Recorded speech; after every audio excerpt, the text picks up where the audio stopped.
आजकल तमाम तर पाकिस्तानियों की स्पेशल अगर मैं कहूँ कि जवान जो हैं उनकी तवज्जो एक ही केस पर है। मैं आप लोगों से नहीं पूछूंगी कि हमने वीकेंड पे क्या किया। वीकेंड पे हम तमाम तो लोग एक ही चीज़ देख रहे थे, क्योंकि टेलीविज़न पे एक ऐसी ख़बर जिसने हम तमाम तो लोगों को अपने साथ इमोशनली अटैच कर लिया है। वो एक जवान लड़का जिसकी आंखों में बहुत ख्वाब थे, और वो एक जवान लड़का जिसके आप आज नहीं, आप उसके आज से 2-3 साल पहले के इंटरव्यूज़ देख सकते हैं कि किस तरीके से उसको सेलिब्रेट किया जा रहा था कि कितनी कम उम्री में उस लड़के के पास कितने अच्छे बिजनेस आइडियाज़ से, ना सिर्फ बिजनेस आइडियाज़ से बल्कि उस लड़के ने बड़े अच्छे तरीके से ना सिर्फ कि खुद अच्छा एंटरप्रेन्योर था बल्कि उसने बाकी लोगों को भी सपोर्ट किया, और फिर उसकी आंखों के वो तमाम तर ख्वाब ख़त्म कर दिए गए। बेदर्दी से उन्हीं आँखों को बंद कर दिया गया। मैं बात कर रही हूँ शहीद मीर रज़ा के हवाले से। वो जवान जो कि 28 जुलाई को घर से लापता होता है और 2 दिन बाद उसकी लाश मिलती है गुलिस्तान जौहर के एक पार्क से। ये ख़वातीन हज़रात अपनी तारीख़ का अगर देखा जाए ना तो बड़ा एक अजीब नौयत का केस है। क्यों? क्योंकि माँ बाप बार बार ये कह रहे हैं कि हमारे बच्चे को कत्ल किया गया, और माँ बाप को ये बताने की कोशिश की जा रही कि नहीं, आपके बेटे ने खुदकुशी की है। कि उसके साथ साथ इस केस में जितनी भी चीज़ें होती रही माँ बाप को टेलीविज़न के थ्रू पता चलता रहा, और एक ऐसा केस है कि जिसमें माँ बाप के बयानात ही पुलिस कलमबंद कर ही रही। माँ बाप के इतने सवाल, लेकिन कहीं पर उन सवालात के जवाबात उनको नहीं दिए जा रहे। और आपको पता है इन तमाम तो चीज़ों में पहले तो मैं ज़रा कमेंट करना चाहूँगी हमारी आवाम को जो कि सड़कों पर निकली। मुझे लगता है कि वो सड़कों पर ना निकलती है हमारी नौजवान नस्ल तो शायद इतना प्रेशर गवर्नमेंट पे ना पड़ता। फिर जिस तरीके से हम देख रहे हैं बार बार जो पुलिस की जानिब से नेग्लिजेंस जो सामने आई है उसको छुपाने की कोशिश में किस तरीके से हर्ट किया जा रहा है फैमिली को, वो भी एक तरफ। लेकिन जो मैं कमेंट करना चाहूँगी वो है कि आप सोचें किसी का जवान बेटा अगर इस दुनिया से चला जाए तो उसके लिए तो दुनिया ख़त्म हो जाती है। लेकिन यहाँ पर पता है जुल्म और सितम क्या है कि वही फैमिली जिनका जवान इकलौता बेटा इस दुनिया से, और लाइक बच्चा, फाजिल बच्चा, सब बच्चे तो सबके साझे होते हैं, सब बराबर होते हैं, लेकिन वो बच्चा जिसके बहुत सारे ख्वाब थे, वो बच्चा जो कि कामयाब बच्चा था, जब वो दुनिया से चला गया और जिस तरीके से दुनिया से गए, बजाय कि वो ग्रीव कर सकें, वो अपने बच्चे को पुरसुकून सुकून से बैठ के रो सकें, वो उसके लिए इंसाफ के लिए मारे मारे फिर रहे हैं। और जिस तरह से कब्र कुशाई की तो सोचे आसान चीज़ नहीं होती। ये वालिदैन उससे भी गुजरे, क्यों गुजरे? ताकि उनके बेटे को इंसाफ मिल सके, उनके शहीद बेटे को इंसाफ मिल सके और उन को पकड़ा जा सके जो कि कातिल हैं शहीद मीर रज़ा के। इस वक्त मेरे साथ मीर हुसैन अली जो कि फ़ादर हैं शहीद मीर रज़ा हैं, मेरे साथ उनके चचा इस्लामाबाद से मीर शहरयार अली ख़ान, क्योंकि हम ये भी जानना चाहेंगे कि वो कैसा भतीजा था। हम तो भी इसको एक एज ए ताजिर जानते हैं ना, लेकिन वो घर में कैसे थे, हम इस वाले से बात भी करेंगे। और पूरे केस पे नज़र रखे हुए हमारे रिपोर्टर शहनवाज अली कादरी, वो हमारे स्टूडियो में मौजूद हैं। आप तमाम तो लोगों को अपने शो में खुश आमदीद कहेंगे। और सबसे पहले तो मीर साहब ताज़ियत कबूल कीजिए मेरी तरफ से, मेरी पूरी टीम की जानिब से और मेरे चैनल की जानिब से। यकीनन ये लम्हा आपके लिए कोई आसान नहीं है। आप लोग थके भी हुए हैं, आप लोग सो नहीं पा रहे, क्योंकि मुसलसल हम देख रहे हैं कि आप लोग कभी आप कब्रिस्तान जा रहे हैं, कभी आप लोग अदालतों का रुख कर रहे हैं, कभी आप लोग मीडिया से गुफ्तगू कर रहे हैं, और of course you are available all the time. Sir आपके लिए बिल्कुल आसान तो नहीं होगा। अभी तक जो चीज़ें हुई हैं मुतमईन हैं आप उनसे? देखिए बहुत शुक्रिया मदिया आपका कि आपने मॉर्निंग शो में अपने लिया। मैं देखिए हम बहुत परेशान हो चुके हैं। स्टिल अभी हम उस स्टेज पे खड़े हैं कि हमारे साथ ऐसा लग रहा है कि खेला जा रहा है। देखिए हमारे जज्बातों से खेला जा रहा है और बच्चे की बॉडी पे खेला जा रहा है। ठीक है, उसकी वो शहीद हो गया। अब आप मुझे बताएं कि अगर मैं देखूं कि हमें जुडिशनल कमीशन की ज़रूरत नहीं है, ठीक है जी, आप एक इन्वेस्टिगेशन टीम बना रहे हैं आमिर फारूकी की सरबराही में, बिल्कुल वो बनाएं। वो 4 दिन वर्किंग करेगी, हमें पता लग जाएगा वो किस रुख पे जा रहे हैं। अगर हमें समझ नहीं आएगा तो हम उसको डेफिनेटली उसको जैसे हाईलाइट पहले हमने किया टीम के बारे में, उनको भी हाईलाइट करेंगे। मगर कल समझ नहीं आया कि ये क्यों ऐसा हुआ कि टीवी के ऊपर कुछ बयान दिया जा रहा है और हमारे पास आके कुछ बयान दिया जा रहा है।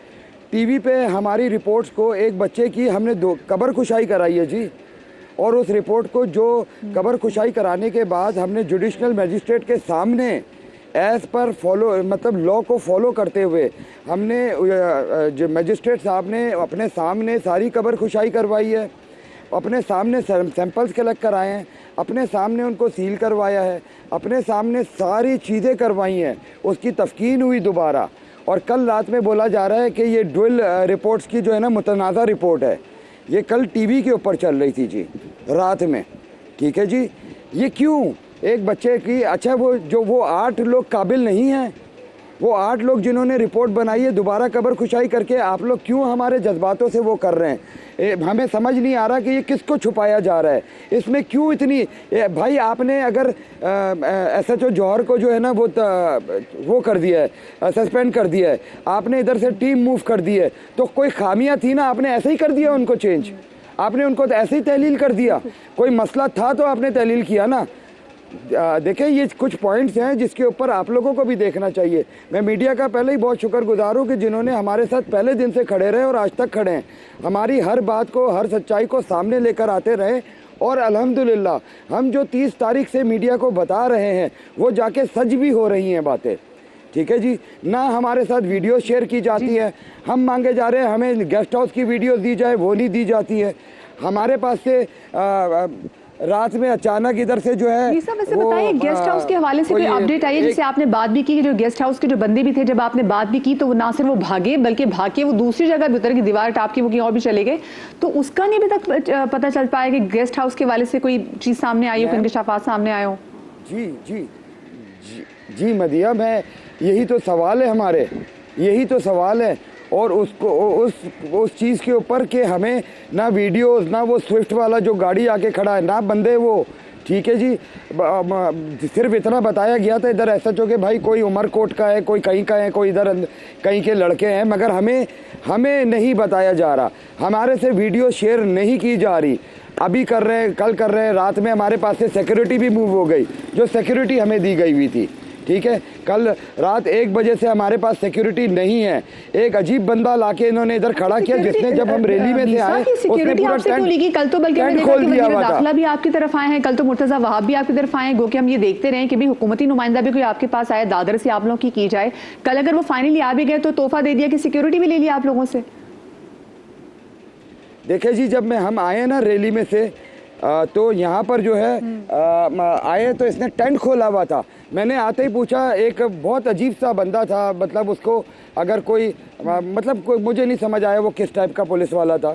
मैंने बोला आपने ये टेंट क्यों पूरा खोल दिया है? बोला नहीं जी पहले से खुला हुआ था। मैंने बोला नहीं, हो ही नहीं सकता, हम रोज़ जाते हैं, रोज़ हम प्रोटेस्ट में जाते हैं, हम आते हैं तो इधर ऑलरेडी सिक्योरिटी मौजूद होती थी, मगर ये कभी टेंट नहीं खोला हुआ था उन्होंने। तो बोल रहा नहीं नहीं। फिर उसके बाद हम ऊपर चले गए तो ऊपर से मैं जैसे ही देखता हूँ तो कुर्सी साइड में रखी हुई है, वो गायब, पुलिस वाला चला गया यहाँ से। मैंने SSP जुबैर को जो है ना इन्फॉर्म किया था रात में ही, ठीक है जी, मगर वो भी चले गई। अब रात में जब हम टीवी देखते हैं तो वज़ीर दाखिला हमारे साथ बैठकर गए हैं, और जब मैं टीवी देखता हूं तो टीवी पे नज़र आ रहा है कि वो बता रहे हैं कि ये दूसरी रिपोर्ट जो है उनको हमें बताना चाहिए था, उन्होंने मीडिया में क्यों बताया। और भाई बहुत सारी चीज़ें हैं आपकी, आप कभी किसी डिपार्टमेंट को नहीं बताते, मीडिया को बताते हैं। आपने हमारे 10 दिन की चीज़ें सारी मीडिया पे बताई है, आपने तो हमारी नहीं बताई। एक डॉक्टर साहबा ने, अगर मेरे कोई रिश्तेदार नहीं है जी, वो मेरी कोई रिश्तेदार नहीं है जी, वो 8 लोग हमारे कोई रिश्तेदार नहीं है, ना हमारे से कभी ज़िंदगी में, उनकी सारी ज़िंदगी 50 साल की उम्र में कभी किसी बंदे से हमारी मुलाकात नहीं हुई। वो 8 के 8 जो पैनल के अंदर थे। अब आप कह रहे हो कि ये मुतनाज़ा रिपोर्ट है, हम इसको जो है ना वो करेंगे, उसामा को आप डिफेंड करने जा रहे हैं। मुझे समझ नहीं आ रहा, उसामा ने तो गन शूट का बनाया है। उसामा ने जो कपड़े भेजे थे बच्चे के, कल रात में रिवील हुई है जो रिपोर्ट, जिसके ऊपर जियो बता रहा है कि उसके कपड़ों पे तेज़ाब, उसको जलाया गया, तेज़ाब की रिपोर्ट आ गई। तो अब ये क्या चीज़ें हैं हमारे पास? आपको 11 दिन के बाद आने का ख्याल क्यों आया? हम पहले दिन से एक माँ बाप चीख रहे थे, तो हुकूमत उस टाइम पे क्यों नहीं आई हमारे पास? क्यों नहीं आई जी? अच्छा ना सर, बल्कि मीर साहब ये भी देख रहे हैं कि डॉक्टर सुमैया जो पुलिस सर्जन हैं उन पे भी बार बार तहफ़्फ़ुज़ात का इजहार कहीं ना किसी तरीके से किया जा रहा है, जैसे भी रिपोर्ट आई है तो अभी प्रॉब्लम है। और वाकई जो सवालात उन्होंने पहले रेस किए थे, जो हमने भी शाज़िब खानज़ादा के शो में देखे थे, और नॉर्मल बंदे को भी पता है कि अगर गोली जिस जगह से लगेगी तो जो उस जगह का सुराख छोटा होगा, जो उसका एग्जिट होगा वो सुराख बड़ा होगा। बहुत सारी चीज़ें तो ऑब्वियस थी, उसके बावजूद जो खुदकुशी का रंग देने की कोशिश की जा रही है, आपको क्या लगता है कि उसके पीछे वो क्या अपनी नेगलिजेंस छुपाने की कोशिश कर रहे हैं, अपनी निकम्मापना जो है छुपाने की कोशिश कर रहे हैं? मैं अपने वाइफ का भी मोबाइल दे देता हूँ, बेटी का भी मोबाइल दे देता हूँ, सारों की वॉइस आप हमारी उठा के ना टीवी चला दें।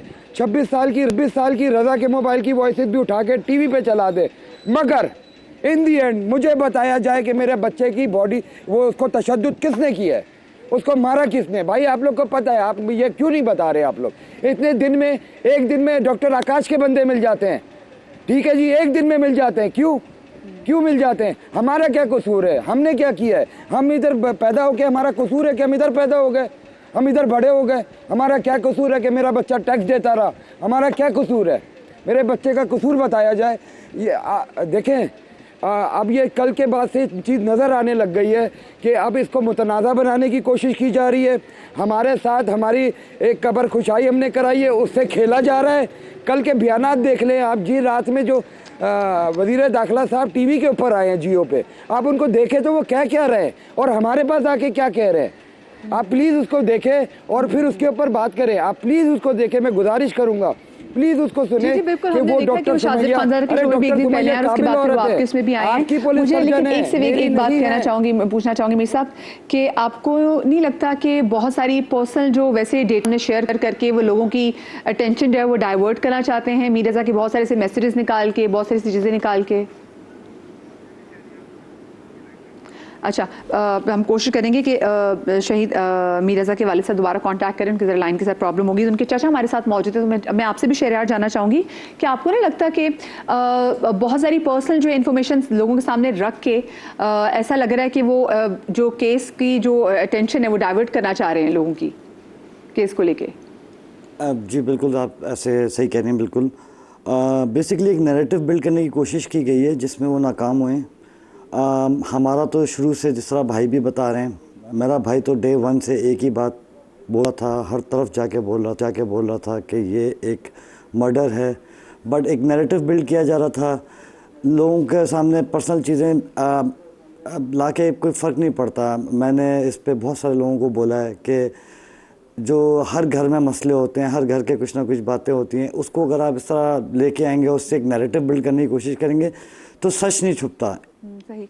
मुझे एक बात बताइएगा, बड़ा खैर पूछते हुए भी थोड़ा हो रहा है कि इतना आप लोग इतने गमगीन भी हैं, लेकिन आप लोगों को अपना गम मनाने का मौका ही नहीं मिल पा रहा। कोई ऐसा फुर्सत कलम आप लोगों को मिल पाया कि आप लोग बैठ के रो भी सके वो, क्योंकि इतनी जवान मौत है, और क्योंकि हम अभी तक देख रहे हैं कि बेटी हो, माँ हो, खुद हुसैन साहब हो, वो अपने बच्चे के लिए, अपनी इंसाफ के लिए, शहीद बच्चे के इंसाफ के लिए बार दर बदर की ठोकरें खा रहे हैं, वो हम देख रहे हैं, हमें खुद तकलीफ हो रही है। कोई ऐसा मौका मिला आप लोगों को ग्रीव करने का? देखिए, नहीं, अभी तक हम लोग को ऐसा कोई मौका नहीं मिला कि हम साथ बैठ के इस बारे में सोच सकें। मैं तो इतना जानता हूँ कि जो माँ बाप और बहन की हालत है वो तो एक अलग है, बट हम सब घर वाले, मतलब सबका ये आलम है कि रातों में हम नींदों से उड़ जाते हैं इस डर से कि वो बच्चा कितना तकलीफ़ में चिल्लाया होगा, उसने कितना दर्द सहा होगा, उसने किसका नाम पुकारा होगा, उसने किसको बोला होगा कि मुझे आके बचाओ। तो ये जो ख्यालात हैं ना, ये ख्यालात ना हमें सोने दे रहे हैं, ना हमें कुछ और करने दे रहे हैं। अभी तो सिर्फ हमारा एक ही मकसद है, जब तक कातिल सामने नहीं आएगा ना हमारी आवाज़ बंद होगी, ना हम इस बात पे हम बोलना ख़त्म करेंगे। मीर साहब, कोई लोग आपको देख रहे हैं, और अब आपका शायद बेटा एक ही था, लेकिन इस वक्त पूरे शहर के जितने भी लड़के हैं वो बिल्कुल ऐसे निकले हुए जैसे कि वो अपने बाप के लिए निकले हैं, और क्योंकि उनका बाप परेशान है, अपने भाई के लिए निकले हुए हैं। जैसे मैंने आपके भाई से भी बात की, आप लोग अभी तो कैसे कोई फुर्सत मिल सकी कि आप बैठ के अपने जवान बेटे को रो भी सके हो, क्योंकि हम मुसलसल आपको देख रहे हैं, आप तगोदों में लगे हुए हैं। मैम मदिया, आप मुझे बताएं कि मैं तो हर जगह अफसरदा हो जाता हूँ। अभी भाई ने बताया, बाकी में ऐसा फील होता है कि वो पुकार रहा है बाबा बाबा। मतलब आप मैं कल भी इन्होंने इसी तरह किया, हमारे प्रोटेस्ट में किसी सिविलियन को भेजा, बगैर नंबर प्लेट की गाड़ी थी, वो हवाई फायर मारते हुए निकल गए। हैदराबाद चौरंगी के ऊपर वॉफल बार के बराबर रेंजर्स की चौकी है, उधर से वो लड़के सिविल कपड़ों में थे, तो पुलिस के बंदे हैं वो, उन्होंने वहाँ पर गोली मारते हुए, वो हवाई फायर मारते हुए गए ताकि हम डिस्ट्रैक्ट हो जाएं। 3 दिन पहले भी शारे फैसल के ऊपर उसकी भी पिक्चर्स मौजूद है जो कल हमने जुबैर साहब को दिखाई कि ये देखें आपके पुलिस वाले पहले SHO के साथ बैठे हुए थे, उसके बाद इन्होंने बच्चे की नाक तोड़ दी, लड़कियों के साथ आके बदतमीजी करके लड़ाई को बढ़ाते हैं, और उसके बाद जो है ना ये जानबूझ के किया जा रहा है। ठीक है जी, ये जानबूझ के किया जा रहा है, जानबूझ के किया। अरे एक बच्चा, अगर तुम लोग बोलते हो नो सुसाइड किया था तो तुम लोग क्यों रोक रहे हो भाई? एक बच्चे की 8 लोग पॉजिटिव रिपोर्ट दोबारा खबर खुशाई करके उसको निकाल के 8 काबिल अफसरान, 8 काबिल लोग इस कराची शहर के, आप मुझे बताएं ऐसी क्या, ये बताया नहीं गया वजीर दाखिला की तरफ से कि रात के अंधेरे में 12 बजे क्यों रिपोर्ट चेंज की गई? क्यों? आपको उन 8 काबिल लोगों पे एतबार नहीं था? आपको क्या वो जामशोरों और हैदराबाद के डॉक्टर्स पे आपको एतबार था? आपको कराची के डॉक्टरों पे? हमें तो, हम जिस शहर के हैं उस शहर के डॉक्टरों पे एतबार है ना, पढ़े लिखे लोग हैं भाई। डॉक्टर ही मौजूद नहीं है, ये भी बड़ी हैरानी की बात है। बिल्कुल, आप ये देखें मदिया कि हमारे साथ जो है ना मेंटली टॉर्चर, कोई बात नहीं, आप कितना टॉर्चर करेंगे, हमारे बारे में बात करते रहे, हमारी चीज़ें बताते रहे, सब कुछ बताएं, इन दी एंड आप हमें बताएं मेरे बच्चे का इतनी बड़ी ज्यादती, इतना मारा, उसके गले में तेजाब डाला, उसके हलक में तेजाब डाला, उसके हाथ, आप हमें बताएं कि वो बंदा कौन है, हमें वो बंदा चाहिए बस। वो किसको छुपा रहे हो तुम लोग, और उसके लिए क्यों इतना आगे आ गए हो? 10-11 दिन तक तुम लोग हमारे पास नहीं आ रहे थे, अब आके तुम लोग बोल रहे हो कि ये चीज़ है, फलाना है। भाई इसका मर्डर है, हम पहले दिन से बोल रहे, कौन इन्वॉल्व है? सवाल है कि आपकी आपको बेटी क्या का इतनी बड़ी कातिल कौन जरूरत है? पड़ी ये कि यही आप सवाल आप लोग का है, ये तब पूरी कौम का सवाल है कि पूरी कौम जानना चाहती है कि वो कौन है कि जिसने शहीद मीर रज़ा को कत्ल किया। तमाम तो लोगों की नज़रें अब मीडिया पे हैं, और मीडिया पे जितने नज़रें ऑफ कोर्स वो देखे हुकाम बाला पे, हुकाम बाला कितनी जल्द इस केस को सॉल्व करते, क्योंकि अगर ये केस सॉल्व नहीं हो सका, इतनी तमाम ऑब्वियस चीज़ें सामने आने के बावजूद, तो अब जवान नस्ल जो हमारी है, हम उसका एतमाद अपनी स्टेट पे, अपने मुल्क पे कैसे बढ़ा सकेंगे? ये बड़ा ज़रूरी है। ये जो शहीद मीर रज़ा है, ये सिर्फ इन फैमिली का लॉस नहीं है, अब ये लगता है कि पर्सनल लॉस, और इसी वजह से हम देखने के रोज़ इतने तमाम तो सैकड़ों नौजवान जो है वो सड़कों पर निकल रहे। क्यों? क्योंकि उनको शहीद मीर रज़ा के लिए जस्टिस चाहिए।